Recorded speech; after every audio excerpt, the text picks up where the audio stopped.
Hello বন্ধুরা, তো আজকে হচ্ছে ম্যাঙ্গো আইসক্রিম। আমি বাড়িতেই ট্রাই করেছিলাম। তার জন্য আমি 3টে বড় আম নিয়েছি, 1 প্যাকেট দুধ নিয়েছি আমুলের পাউডার দুধ, আর হচ্ছে 5টা এলাচ। তো 5টা এলাচ ভালো মতন পেস্ট করে আমি দুধের মধ্যে দিয়ে দিলাম দুধটা। আর চিনি আমি দিয়েছি ছোটো চামচের 6 চামচ, ঠিক আছে, কারণ আমি একটু মিষ্টি বেশি খাই। তো এই দুধটাকে ভালো মতন এলাচের গুঁড়ো দিয়ে ভালো মতন তোমরা উতলাবা, একদম গাঢ় করে নিবা। গাঢ় হয়ে গেলে ওটার মধ্যে পাউডার দুধ দিয়ে দিবে 1 প্যাকেট। আমি 5 টাকা দামের প্যাকেট ইউজ করেছিলাম। তো বৃষ্টির দিন কোথাও যেতে পারবো না, কি করবো, ভাবলাম বাড়িতেই একটু ট্রাই করে নিই। ভালোই হয়েছে, খারাপ হয়নি। ফার্স্ট টাইম ট্রাই করেছি, একটু ট্রাই করতে তো ক্ষতি নেই। দেখো দুধটা গাঢ় হয়ে গেছে, আমি এক সাইডে রেখে দিয়েছি। দেন আমি আমগুলোকে চাকু দিয়ে কেটেছি, শুধু মাথাটা কাটবে, কেটে ভিতরে যে আঁটিটা আছে আঁটিটা বের করে নেবে।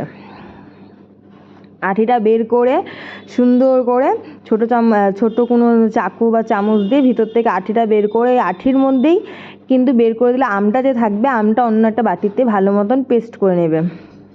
নিয়ে এই যে আমের যে ভিতরে অংশটা থাকবে, ওই অংশের মধ্যেই কিন্তু আমরা যে দুধটা উতলিয়েছি ওই দুধটা আমরা ঢুকিয়ে দেব। ঠিক আছে, তাহলে ম্যাঙ্গো আইসক্রিম রেডি হয়ে যাবে। দেখো এইভাবে করবে। ফার্স্ট টাইম তো আমার একটু অসুবিধা হয়েছে ছিলতে। এটা তো একদম খারাপ হয়ে গেছে, দুটো খুব ভালো হয়েছিল, একটা একদম বিগড়ে গেছে।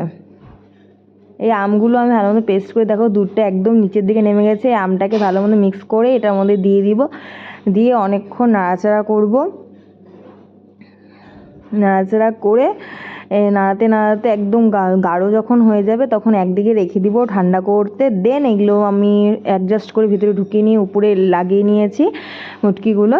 তো আমি তো ভালো লেগেছে, তোমাদের যদি ভালো লাগে তোমরা ট্রাই করে দেখতে পারো। ফার্স্ট টাইম হয়েছে ওই জন্য অতটা খাস দেখতে হয়নি, কিন্তু দেখে কী লাভ বলো, খেতে টেস্ট হলেই হলো, তাই না? তো আমি ডিপ ফ্রিজে ঢুকিয়ে রেখেছিলাম 8 ঘন্টার জন্য। 8 ঘন্টা হয়ে গেলে তোমরা কিন্তু এটাকে কিন্তু বের করে খাবে, খুব টেস্টি হয়েছে। Thank you so much. তোমরা যদি ট্রাই করো আমাকে জানিও কীরকম হয়েছে, ঠিক।